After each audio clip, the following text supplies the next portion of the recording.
بسم اللہ الرحمن الرحیم الحمد للہ رب العالمین وصلی اللہ علی محمد وآلہ الطاہرین ولعنۃ اللہ علی اعدائہم اجمعین الی قیام یوم الدین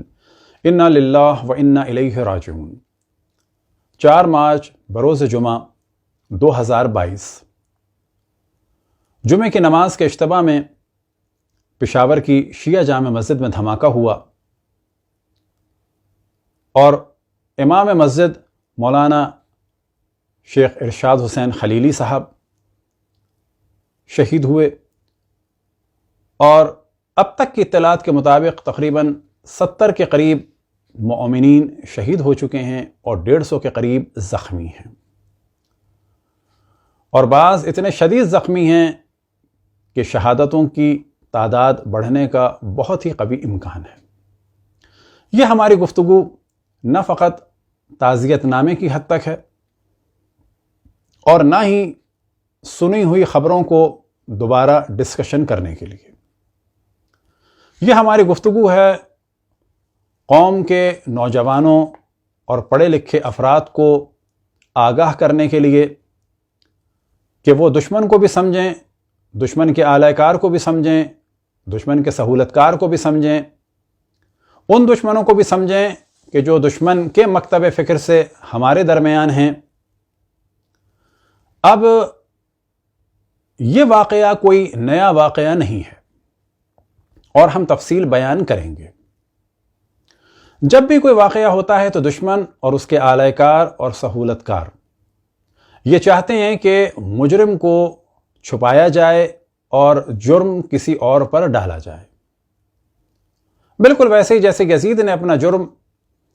ابن زیاد پر ڈالنا چاہا اور پھر مال و اسباب لوٹنے کی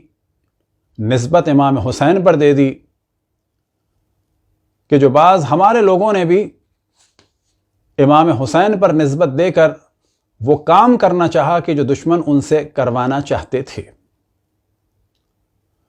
اب یہاں پر ہم دیکھ رہے ہیں کہ اس واقعے کے بعد جو گفتگو ہو رہی ہے میڈیا پر وہ یہ کہ یہ دھماکہ انڈیا نے کرایا، یہ دھماکہ عمران خان کی مدت مکمل نہ ہونے دینے کے لیے ہوا، یا یہ دھماکہ 23 مارچ کی وجہ سے ہوا، یا یہ کہ یہ دھماکہ کرکٹ کی وجہ سے ہوا، یا یہ کہ یہ دھماکہ جو حزب مخالف کا احتجاج ہونے والا ہے اس سے اس کو ریلیٹ کیا جا رہا ہے۔ تو یہاں ہمارے قوم کے پڑھے لکھے افراد پر لازم ہے کہ وہ اپنی قوم، اپنے خون اور اپنی ملت کو کسی کے ہاتھ میں کھیل نہ بننے دیں، چاہے وہ غیر ہو اور چاہے وہ بظاہر اپنا نظر آ رہا ہو۔ یہ کہہ دینا کہ یہ انڈیا نے دھماکہ کرایا ہے یہ سب سے آسان کام ہے، لیکن سوال یہ پیدا ہوتا ہے کہ ہمارے ادارے کیا کر رہے ہیں۔ لیکن دوسرا سوال یہ پیدا ہوتا ہے کہ انڈیا والے اتنے احمق ہیں کہ ہمیشہ دھماکہ شیعوں کے یہاں کراتے ہیں، اور وہ ہر دفعہ یہ جانتے ہیں کہ شیعوں نے اس دھماکے کے بعد کوئی بھی ایسا کام نہیں کیا کہ جو پاکستان کے لیے نقصان دہ ہو اور انڈیا کے لیے فائدہ مند ہو۔ انڈیا ایسا کام شیعوں کے یہاں کیوں کرائے گا؟ اور مان لیں کہ اس نے کرایا، اور ہو بھی سکتا ہے کہ کرایا ہو، لیکن سوال یہ پیدا ہوتا ہے کہ دھماکہ کرنے والا انڈیا سے آیا، یہ ہندو تھا کوئی یا مسلمان تھا؟ آرمی پبلک اسکول میں یا آرمی والوں کے سروں سے کھیلنے والے آپ لاکھ کہیں کہ اس میں انڈیا کا دخل ہے، افغانستان کا دخل ہے، سوال ہم صرف یہ کریں گے کہ یہ لوگ مسلمان تھے یا نہیں تھے کہ جنہوں نے پاکستان آرمی والوں کے سروں سے فٹ بال کھیلی؟ اور اگر مسلمان تھے تو کس مکتب فکر کے تھے؟ تو جواب ملے گا دیوبندی۔ آج جب ہم کہتے ہیں کہ دنیا میں اکثر دہشت گرد جماعتیں دیوبندیوں کی ہیں، تو نہ یہ توہین کے لیے کہتے ہیں نہ اختلاف کے لیے، وہ حقیقت ہے کہ جو آرمی والے بھی ڈسکس کرتے تھے ایک زمانے میں اور اب مصلحتاً خاموش ہیں، اور پھر پاکستان کے ایک ایسے فرد کے جو پاک آرمی کی زبان تھے زید حامد، وہ بھی بار بار کہتے تھے کہ دیوبندی دہشت گرد۔ تو ہمیں یہ جاننا چاہیے تعصب کے لیے نہیں، حقائق کو سمجھنے کے لیے کہ دنیا میں 90% سے زیادہ دہشت گرد تنظیمیں دیوبندیوں کی ہیں اور باقی جو ہیں وہ اہل حدیث کی ہیں، اور کچھ شدت پسندی کی جو گفتگو ہے اور ظاہر ہے جو پیسے کا سلسلہ ہے وہ وہابیوں کی جانب سے ہے۔ اور لوگوں کو یہ بھی سمجھ لینا چاہیے کہ دیوبندی الگ ہیں، وہابی الگ ہیں، اہل حدیث الگ ہیں۔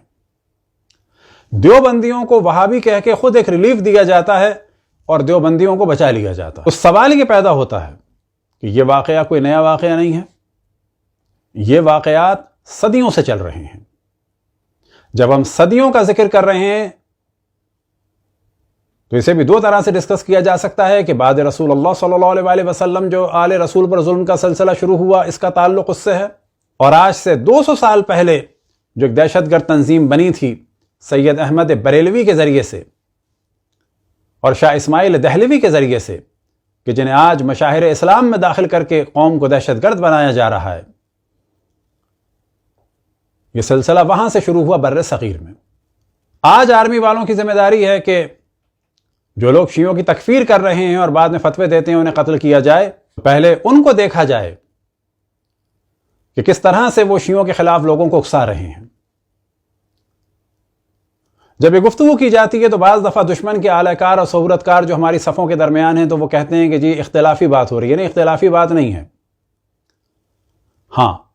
حقائق کو سمجھنا چاہیے اور پھر معصوم لوگوں کو نشانہ نہیں بنانا چاہیے۔ غلط بات جب ہوتی کہ جب ہم یہ کہتے کہ جی اس کا انتقام خدا نخواستہ معاذ اللہ اہل سنت سے لیا جائے، تو یہ کہنا قطعاً غلط ہوگا۔ حتیٰ اگر یہ کہا جائے کہ دہشت گرد کی ماں یا بہن یا بیوی یا بچوں سے انتقام لیا جائے یا بھائیوں سے یا رشتہ داروں سے انتقام لیا جائے تو یہ بھی غلط ہوگا۔ ہم کھل کے کہتے ہیں کہ اورنگزیب فاروقی جیسے یا سپہ صحابہ کے جو اور بعض لوگ ہیں کہ جنہوں نے ہمارے ہزاروں افراد قتل کیے، ہم ان کے گھر کی خواتین کی بھی عزت کرتے ہیں، نہ ان سے انتقام لیں گے، ان کے گھر کے مردوں کا بھی احترام کریں گے اور ان سے انتقام نہیں لیں گے اگر وہ ہمارے مجرم نہیں ہیں، کیونکہ ہم مولا امیر المومنین علیہ السلام کے ماننے والے ہیں۔ تو دیانت یہ ہے کہ دشمن کو پہچانا جائے، جس طرح سے مولا امیر المومنین نے معاویہ کو پہچانا بھی لیکن پانی نہیں بند کیا۔ ہمیں دشمن کو پہچاننا چاہیے لیکن ہم ان پر ظلم نہیں کریں گے۔ ہمارے یہاں کچھ وہ لوگ ہیں کہ جو دشمن کے اعلی کار بنے ہوئے ہیں اور وہ دشمن کو ایک ریلیف دیتے ہیں اور جسٹیفائی کرتے ہیں کہ جہاں جہاں دہشت گردی ہو رہی ہے یہ شیعہ ذاکرین یا علماء کی وجہ سے ہو رہی ہے کہ جو اہل بیت کا دفاع کر رہے ہیں۔ انتہائی خبیث اور پس فطرت وہ لوگ ہیں کہ جو کچھ پیسے کمانے کے لیے، کیونکہ ان کی ساری زندگی نالائقی میں گزر گئی، کچھ پیسے کمانے کے لیے شیعوں کے قتل عام کو بجائے ان کے دشمنوں پہ ڈالنے کے خود شیعوں پہ ڈالتے ہیں۔ ہمارے قتل کو اگر دیکھنا ہوگا کہ ان لوگوں نے ہمارے کفر کے فتوے دیے ہیں۔ آج اگر دنیا کو سمجھنا ہے دہشت گردوں کی پالیسی کو تو زاہد الراشدی جیسوں کو سمجھنا ہوگا کہ جو ایک جانب اپنے آپ کو مصلح ظاہر کرتے ہیں تو دوسری جانب شیعوں کی تکفیر اور شیعوں کے کافر ہونے کا اعلان کرتے ہیں۔ ہم نے آج سے کچھ عرصے پہلے جب اس موضوع کو ڈسکس کیا تو لاہور کے دیوبندی مدرسے نے کہ جو اس وقت واقعاً وہ سامریوں والا کردار ادا کر رہے ہیں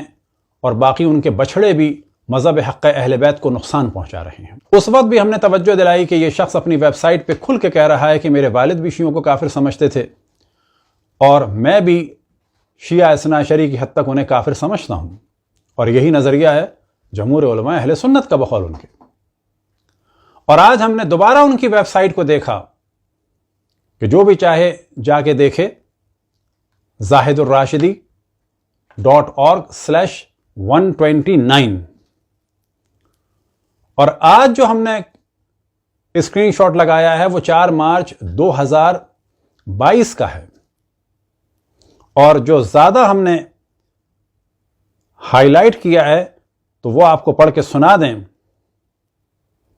خصوصاً اس پس منظر میں کہ انہوں نے شیعہ اثنا عشری یعنی اپنے والد کے بارے میں کہہ رہے ہیں، اہل تشیع کی تکفیر پر ارشاد الشیعہ کے نام سے کتاب بھی لکھی،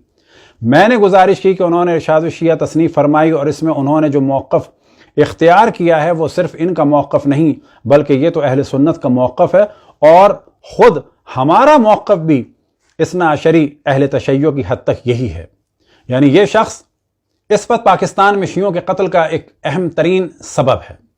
اب یہاں پر پاکستان آرمی اور حکومت کی ذمہ داری ہے کہ ان لوگوں سے کہیں کہ وہ کھل کر فتویٰ دیں کہ شیعوں کا قتل غلط ہے۔ تقی عثمانی، رفیع عثمانی اور باقی علماء سے کہیں کہ وہ کھل کے فتویٰ دیں کہ شیعوں کا قتل عام غلط ہے۔ ہم کھل کے کہتے ہیں کہ کسی بھی انسان کا قتل عام غلط ہے، چاہے وہ ہندو ہو، عیسائی ہو، سکھ ہو، بدھسٹ ہو، کنفیوشس ہو، جین ہو، یا حتیٰ کسی دین کو نہ مانتا ہو، یا مسلمانوں میں کوئی بھی اگر فرقہ ہے، بلا شک اس کی جان مال عزت آبرو کو خطرے میں ڈالنا حرام ہے۔ یا پاکستان میں جس طرح سے قائدیانی کو قتل کیا جا رہا ہے یہ بھی بالکل غلط ہے۔ علمی گفتگو ہونی چاہیے، کسی کو بھی قتل نہیں کرنا چاہیے۔ اگر ان چیزوں کو روکنا ہے تو یہ بہانے بازیاں کہ یہ انڈیا کرا رہا ہے، یہ دہشت گرد کرا رہے ہیں، اور دہشت گرد کا دین نہیں ہوتا، نہیں، دہشت گرد کا دین ہے، اور اکثر دہشت گرد جو ہیں وہ اہل سنت کے دیوبندی مکتب فکر سے ہیں۔ جھوٹ بول کے، جرائم پر پردہ ڈال کے ان لوگوں کو شیلٹر دینا یہ خود ایک بہت بڑا جرم ہے۔ اور جس طرح سے پاکستان میں ان دہشت گردوں کی تعلیمات کو اسکول میں لایا جا رہا ہے، ان کے لوگوں کو استاد بنایا جا رہا ہے، یہ مومنین کی ذمہ داری ہے کہ دنیا بھر کے بڑے بڑے فورم میں اس موضوع کو اٹھائیں کہ پاکستان حکومتی سطح میں دہشت گردی کی جانب بڑھایا جا رہا ہے، کیونکہ دہشت گرد اسکول آف تھاٹ کو بچوں پر مسلط کیا جا رہا ہے۔ ہمارے کچھ لوگ یہ سمجھتے ہیں کہ یہ سب کچھ نیا ہے، امریکہ کرا رہا ہے، اسرائیل کرا رہا ہے، ایران کی وجہ سے ہو رہا ہے، یا چند ذاکروں کی وجہ سے ہو رہا ہے، تو یا یہ لوگ جاہل ہیں یا خائن ہیں، اور بلا شک یہ لوگ جاہل نہیں ہیں، یہ خائن ہیں، دشمن کے اعلی کار ہیں، کچھ پیسہ کمانے کے لیے دشمن کو سپورٹ کر رہے ہیں اور دشمن کے جرائم کو جسٹیفائی کر رہے ہیں۔ آپ کے سامنے ایک مختصر سا کلپ ہے کہ جس میں پاکستان میں دہشت گردی کی ایک تاریخ بیان ہو، اور اب آپ کے سامنے ارواح الثلاثہ یعنی حکایت الاولیاء، اور یہاں پر جرائم نظر آتے ہیں کہ خان صاحب نے فرمایا، صفحہ نمبر 106 میں خان صاحب نے فرمایا کہ میں نے بچپن میں سنا تھا کہ سید صاحب، کون سید؟ یہ سید احمد بریلوی، کہ جسے آج مشاہیر اسلام میں داخل کر کے کورس میں پڑھایا جا رہا ہے، تو سوال یہ پیدا ہوتا ہے کہ جب آپ اس کو مشاہیر اسلام اور ایک مقدس ہستی کے طور پہ ظاہر کریں گے تو جو کام اس نے کیا وہ کام تو ہونا ہے۔ سید صاحب نے ہزاروں امام باڑے توڑوا ڈالے، مگر حکیم جمیل الدین صاحب جو پورب میں بہت رہے فرماتے ہیں کہ سید صاحب نے 50,000 امام باڑے توڑوائے ہیں۔ اب آپ تصور کریں کہ یہ واقعہ ہے 1920 کا، کہ اس شخص نے انڈیا میں رسول کے نواسے کے ذکر کی جگہوں پہ حملے کیے، اور یہ تعداد 50,000 تھی۔ ممکن ہے کوئی کہے کہ مبالغہ ہے، تو 5,000 تو ہوگی۔ ایسے افراد کو اگر ہم پر مسلط کیا جائے گا تو یہ ہمارا حق ہے کہ پھر ہم چیزوں کو کھول کھول کے بیان کریں۔ اب یہ ہنگامے کوئی نئے ہنگامے نہیں ہیں۔ 1820 میں سید احمد بریلوی اور شاہ اسماعیل دہلوی کے جو دہشت گرد تھے، ان کی دہشت گردی آپ کے سامنے بیان کی، اور یاد رکھیں کہ ان کو پٹھانوں نے مارا کیونکہ یہ وہ لوگ بالکل ISIS اور طالبان جیسے لوگ تھے، اور انہوں نے سرحد میں لوگوں کا جینا دوبر کر دیا تھا۔ انہی لوگوں کی شدت تھی کہ 1849 میں دوبارہ لاہور میں حملہ ہوا، اور تاریخ لاہور میں کنیا لال لکھتے ہیں صفحہ نمبر 304 میں، امام باڑہ شیعہ امامیہ، اب یہ مراد ہے گام شاہ امام بارگاہ کی، اور صفحہ نمبر 305 میں یہ موضوع ہے کہ یہ مکان مرجع قوم شیعہ امامیہ تھا، یعنی یہ شیعوں کا مرکز تھا۔ 10 محرم کو جو ذوالجناح یعنی وسیع گھوڑا امام حسین کا نکلتا ہے، وہ تمام شہر میں گردش کر کے اس جگہ لایا جاتا ہے۔ 1849 میں اس مکان پر سخت صدمہ آیا تھا کہ 10 محرم کے روز جب ذوالجناح نکالا تو راستے میں متصل شاہ عالمی دروازے کے فیما بین قوم شیعہ و اہل سنت کو سخت تکرار ہوئی اور نوبت زد و کوب پہنچی۔ اہل سنت نے اس روز اندرونی مکانات 4 دیواری کے گرا دیے، مقبرے کے کنگورے وغیرہ گرا دیے، چاہ کو اینٹوں سے بھر دیا، گام شاہ کو ایسا مارا کہ وہ بے ہوش ہو گیا، اور پھر اس کے بعد کمشنر کو پولیس بلانی پڑی۔ تو یہ جو ہمارے بعض جاہل لوگ یہ سمجھتے ہیں کہ یہ ایران کی وجہ سے یا امریکہ کی وجہ سے یا استعمار کرا رہا ہے، ممکن ہے کہ استعمال کر رہا ہو، لیکن دیکھنا یہ چاہیے کہ استعمال ہونے والے کیوں استعمال ہو رہے ہیں، کوئی اور قوم استعمال نہ ہو جائے۔ اب یہ بات واضح رہنی چاہیے کہ جو کچھ پاکستان میں شیعوں کے ساتھ کیا جا رہا ہے، ایسا ظلم نہ کشمیر میں ہوا ہے اور نہ فلسطین میں ہوا ہے۔ ممکن ہے کوئی کہے کہ وہاں تو بہت بڑی تعداد قتل ہوئی، تو وہ وہاں کے فوجیوں نے کی ہے، کسی مذہب نے نہیں کی۔ اور یہاں سے پتہ چلتا ہے کہ جتنی شدت اس وقت پاکستان میں ہے، اتنی نہ فلسطین میں اور نہ فلسطین کے یہودیوں میں اور نہ انڈیا میں اور نہ انڈیا کے ہندوؤں میں۔ اور یہ دیکھنا چاہیے کہ یہ سب کچھ کیوں ہے۔ اب آپ کے سامنے کتاب ہے دا شیعہ آف انڈیا،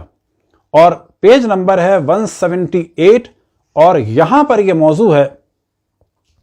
کہ جب جلوس نکلا 1940 میں،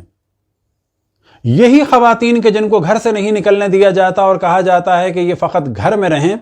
یہ دشمن اہل بیت خواتین جلوس کے آگے آئیں اور آگے آ کے لیٹ گئیں۔ یہ بات آج کل کی نہیں ہے، 1940 کی ہے، اور 1940 میں امام حسین کے جلوس میں بوم بلاسٹ ہوا۔ اب ٹھیری کا واقعہ بھی کس پہ ڈالا جائے گا؟ انڈیا پہ ڈالا جائے گا یا امریکہ پہ ڈالا جائے گا یا کسی اور پہ ڈالا جائے گا؟ بلا شک دشمنان اسلام اور پاکستان کسی کو بھی استعمال کر سکتے ہیں، لیکن اصل موضوع یہ ہے کہ یہ ایک ہی مکتبہ فکر کیوں استعمال ہو رہا ہے۔ آنکھیں بند کر لینے سے مشکل حل نہیں ہوتی۔ ہم نے کچھ عرصے پہلے بھی جب فلسطین میں شیعت کے بارے میں ڈسکشن کیا تو وہاں بھی توجہ دلائی کہ فروری 2019 کو جو فلسطین کے چند لوگ شیعہ ہو گئے تھے، انہوں نے ملیشیا ایک بنائی، اس پوری ملیشیا کو ختم کر دیا حماس والوں نے اور غائب کر دیا، اور آج تک ان کا پتہ نہیں ہے کہ وہ کہاں ہیں۔ تو ہمیں سمجھنا چاہیے کہ کس طرح سے شیعوں کے خلاف زہر اگلا جا رہا ہے، اور دوبارہ توجہ دلائیں کہ پاکستان میں یہ واقعہ نیا نہیں ہے، تاریخ بھی بیان کر دی، اور اسی ماضی قریب میں جو واقعات ہوئے، چاہے کوئٹہ میں ایک دن میں کئی سو افراد کی شہادت ہو، چاہے کراچی میں پورے لالو کھیت کے مومنین کے گھر جلانے کا سلسلہ ہو، اور چاہے پاکستان کے دیگر علاقوں میں قتل عام کا سلسلہ ہو، مساجد اور امام بارگاہوں اور قرآن کو جلانے کا سلسلہ ہو، اور چاہے چلاس اور مختلف علاقوں میں بسوں سے اتار کے مومنین کو قتل کیا جانا ہو، ان تمام چیزوں کو یہ کہہ کے نظر انداز نہیں کیا جا سکتا کہ یہ اس ملک کی سازش ہے یا اس ملک کی سازش ہے یا مسلمانوں کو لڑانے کی سازش ہے۔ پھر ہم توجہ دلائیں کہ مسلمانوں کو لڑانے کی سازش اس وقت کامیاب ہوتی کہ جب شیعہ اپنے قتل کے بعد بڑے پیمانے پر پاکستان کو یا کسی فرقے کو نشانہ بناتے، کیونکہ شیعوں نے کبھی بھی کسی کو نشانہ نہیں بنایا، لہٰذا کبھی بھی دشمن یہ سازش نہیں کر سکتا۔ یہ سازش ان لوگوں کی ہے کہ جو اپنی ویب سائٹ پر شیعوں کی تکفیر کر رہے ہیں اور شیعوں کے قتل کے جواز کو فراہم کر رہے ہیں۔ آخر میں پھر توجہ دلائیں کہ وہ لوگ کہ جو شیعوں کی صفوں میں داخل ہو گئے ہیں اور دشمن کو سپورٹ کر رہے ہیں، اہل بیت کے دشمن کے فضائل پڑھ رہے ہیں، اہل بیت کے مذہب اور مکتب پر کیچڑ اچھال رہے ہیں، اہل بیت کے چاہنے والوں کو شک میں ڈال رہے ہیں، اور شیعوں کے قاتلوں کو سپورٹ کرنے کے لیے ان کے جرم کو جسٹیفائی کر رہے ہیں اور ان کے قتل کو بھی شیعوں پہ ڈال رہے ہیں، شیعوں کو غالی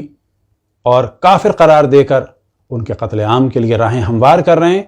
صرف ایک شخص کے لیے اور چند دنیاوی فوائد کے لیے۔ دعا ہے کہ خداوند تبارک و تعالی